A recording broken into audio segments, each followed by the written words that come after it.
conflict is just in the region's DNA. They refuse the Israeli citizenship. Like people over there eat hate for breakfast. Israel killed its main negotiation counterpart. It's Ghada. It's Amina, and welcome to Jet Lag Politics. Amina, why jet lag politics? It really is a play on the time difference between us. I am usually in San Francisco, and Ghada is in London. Neither of us is from where we currently live, and I'm sure you have guessed that one. We both have one passion. Well, more like a love-hate relationship, at least for me, when it comes to politics. But we take our time to unpack things, making this a bit of a reflection on everything around us. Yeah, I mean, it is also a love-hate relationship for me as well, to be honest. And it also means we are keeping an eye on the unfolding news around the clock. Absolutely. Jet lagged politics is truly a quick look into the usual conversations Gada and I enjoy having when we find the time to connect. And one of the first questions we ask ourselves, and I ask you again, Gada, for the audience, aren't we restraining ourselves by defining this podcast as political? Are we, though? I mean, it seems like there is hardly anything that isn't political these days, from our personal choices to the global events we are witnessing. I think politics touches everything, every aspect of our lives. I agree. And we couldn't have picked a better time to start our podcast as the Middle East is going up on fire. We, as a collective, have normalized the idea that conflict is just in the region's DNA. Like people over there eat hate for breakfast. Every time people hear about something terrible happening over there, they call it normal and move on. To be honest, I think the same applies to the diversity of the ethnic and religious groups in the region. And by the way, when we talk about the region, and you will hear us talking about the region a lot, we usually mean North Africa and the Middle East. The diversity of the ethnic and religious groups is often overlooked. And until something happens in the Middle East, we start talking about this diversity. But instead of trying to understand it, the mainstream journalists and the commentator, I feel that they completely close off and they start saying, oh, it's complicated, it's complicated. Well, it's not complicated for me. I mean, is it for you, Amina? It really is not complicated for me either. Yeah, I think it's just that we fear what we don't understand kind of attitude. And this is why we believe that jet lag politics, and excuse me, I mean, if I'm speaking on your behalf, I'm sure you're going to agree with me on this one. We believe that jet lag politics podcast is particularly relevant. All right, so let's dive right into it. Do you want to give it a go? Again, yeah, I mean, when discussing the Middle East and North Africa, the starting point is always controversial and it contributes to the framing of the events. So, where should we really start? Should we start with the 7th of October? Should we start in 1967, 1948, or even before that with the Sykes-Picot Declaration or the colonial era? Ideally, we would be starting a couple thousand years back. Ideally, yeah, I think so. Because I feel like we need to unpack the many interpretations and oftentimes policies being used today to gloss over every player's position. Maybe we'll do that someday, but as we've seen this week, there was a major turning point. So far, since last year, we watched everyone involved, and we'll tell you who these are in a minute, engage in a rerun of the war of attrition just with shiny new toys this time, where it was tit for tat teasing of military capabilities designed to inflict loss and wear down the enemy to a point where they give up on engaging in direct confrontation. I send a little rocket over your head, you bomb a defunct base, I call you names, you call me names. It's psychological and it's economical. This week, however, seems to signal the end of all that and the beginning of a new, frankly scary phase. Yeah, it is a scary phase. And okay, so first things first, who is actively involved in the current war? All right, so on one side, we have Hamas and friends, and they are Iran, Qatar, and the Axis of Resistance, as they call themselves. Others may call them the Axis of Evil. And there are namely other small Palestinian militant groups, Hezbollah in Lebanon, the Houthis in Yemen, Syrian military factions, and the PMF or Hashd in Iraq. Then, to a lesser extent, we have Turkey, which until last week's escalation has been on the sidelines. We heard Erdogan a few days ago mention that they could enter Israel. And on the other side, we have Israel and the United States. Right. So let's start with the event that caused this particular sequence of escalations. Okay, so on July 27th, a rocket hit a football field in the Druze town of Majd el-Shams in the Golan Heights.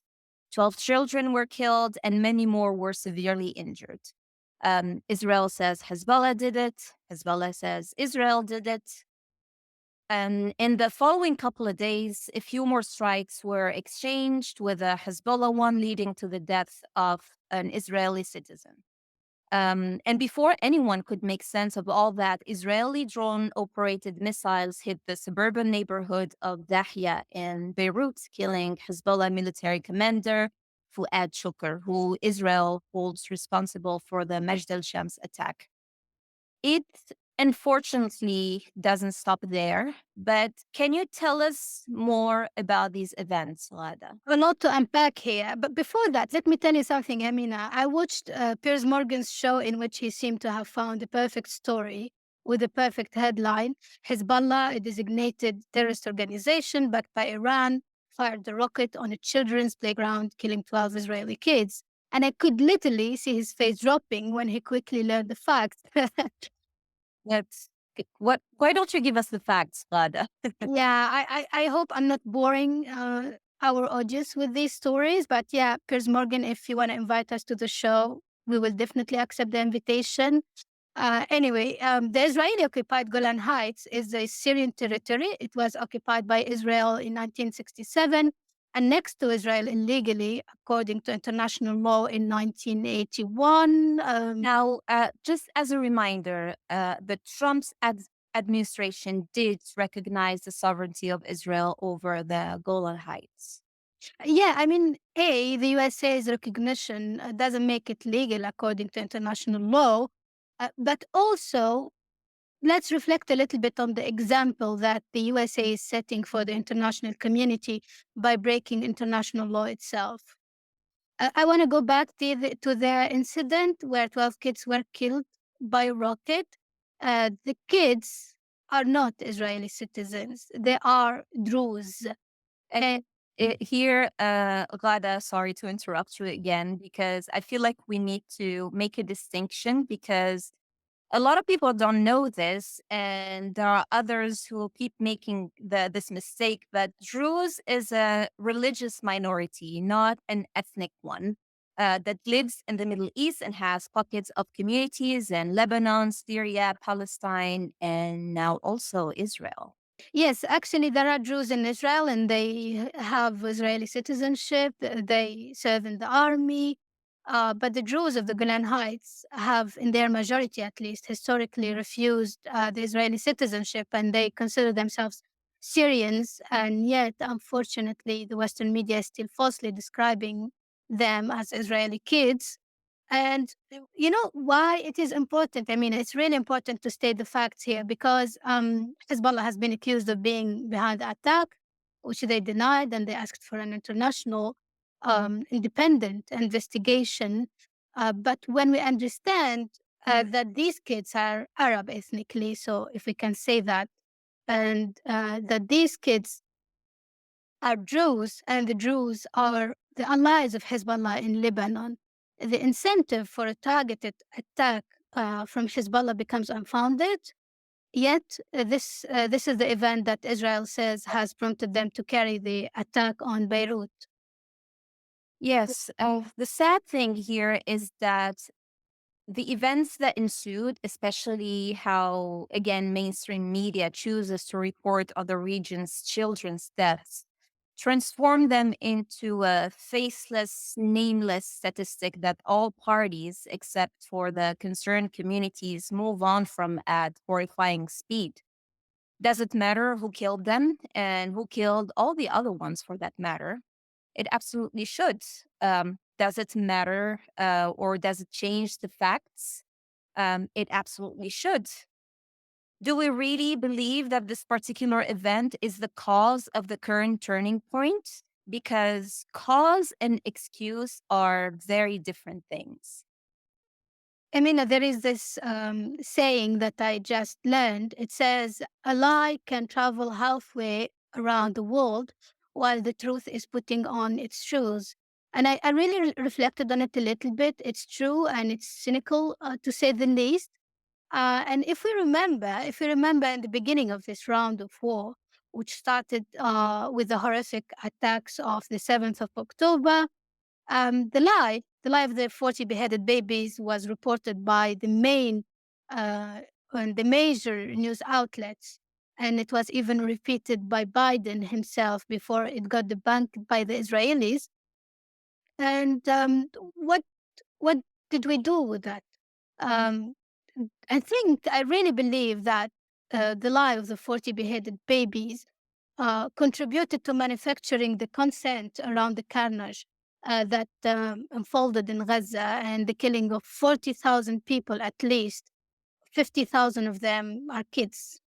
I don't think anybody cares about manufacturing consent anymore. And that's a violent wake up call. At least we had that little dance before, which makes it all go down easier.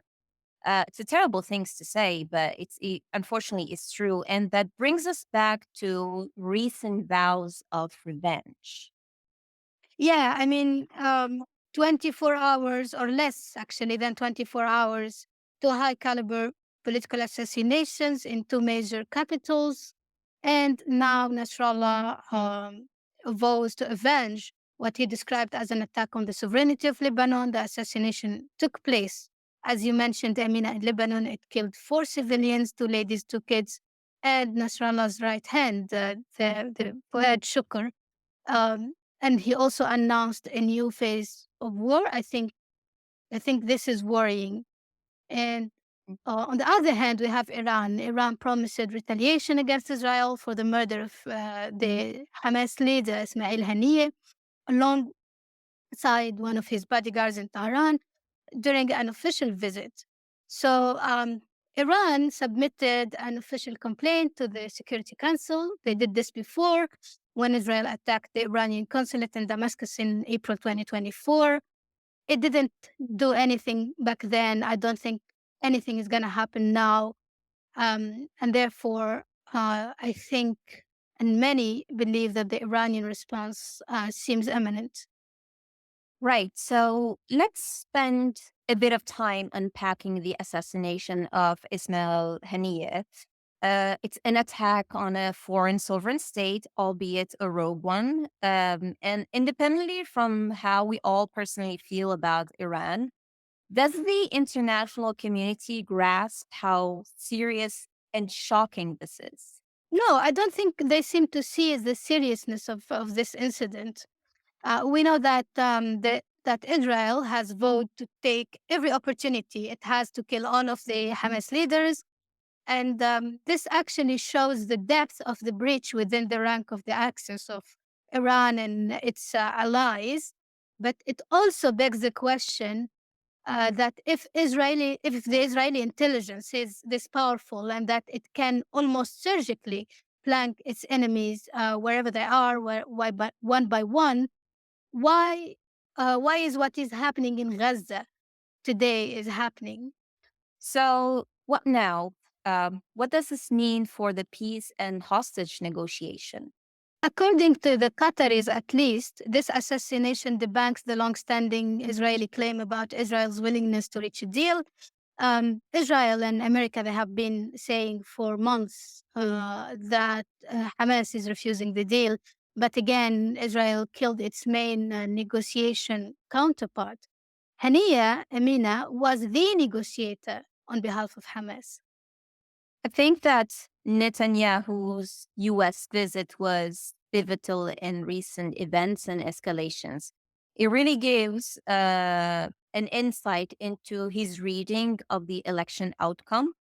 We know that Trump's stance is finish the job quickly, while Biden and Harris have an awkward position, which eventually leads him to having his way, but makes him go through processes that he doesn't have time for on account of his own ticking clock. You have to know that things aren't rosy for him back in Israel. But knowing that he can't win a war through solo ground invasion, I mean, we've seen how bad the IDF infantry is. I worry that he will use the next few months to drag the US into a war by November. And it seems like he isn't asking for permission anymore. He keeps repeating that Israel is the custodian of peace in a region that breeds terrorism. To be honest, I mean, I'm puzzled by the reaction of Biden. He seemed genuinely upset about this assassination of Ismail Haniyeh because it clearly jeopardizes the American efforts to seal a deal.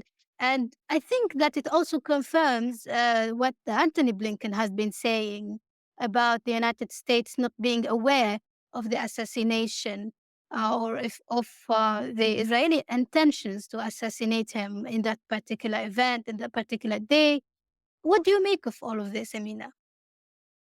This is really what unconditional support gets us. There should never be unconditional on anything when it comes to global affairs. But I want to tie this back to the US elections because where the Democrats seem to be playing checkers, Netanyahu proves to be playing chess. He's sealing his own fate without of the outcome of the elections. And this is why I personally believe that US was indeed not consulted for this attack. They seem stuck in an impossible situation.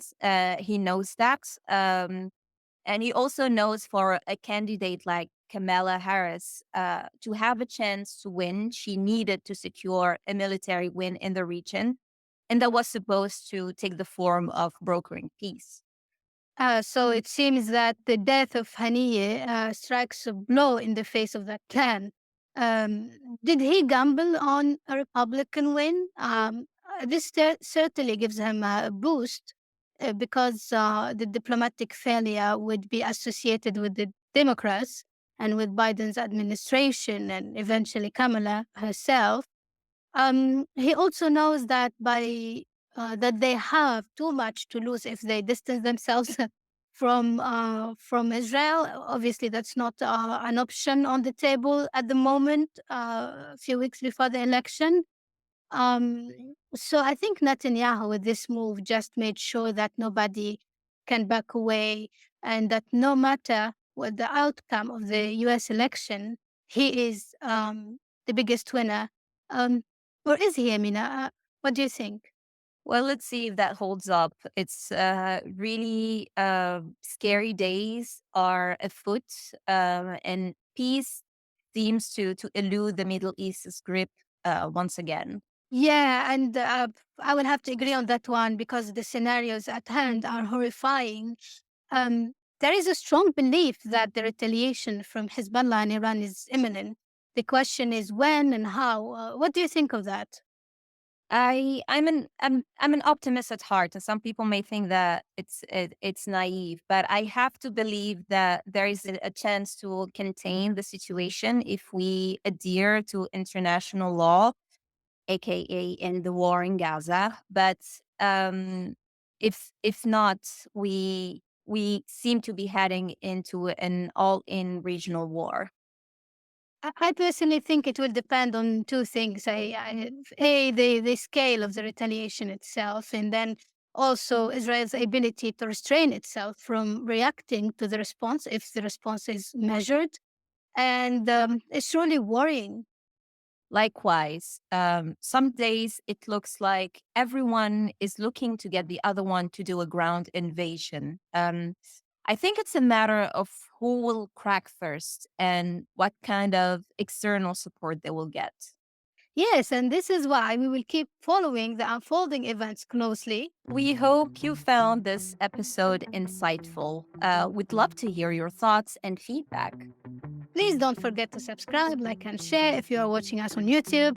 And join us next time as we continue to explore the complex world of jet lag politics. Thanks for listening to Jetlag Politics on all of the platforms where you usually listen to podcasts. Our next episode should be in a couple of weeks, so let us know what you'd like to listen to us discuss. And until then, please take care. Thanks, Emina. Thank you, Ada.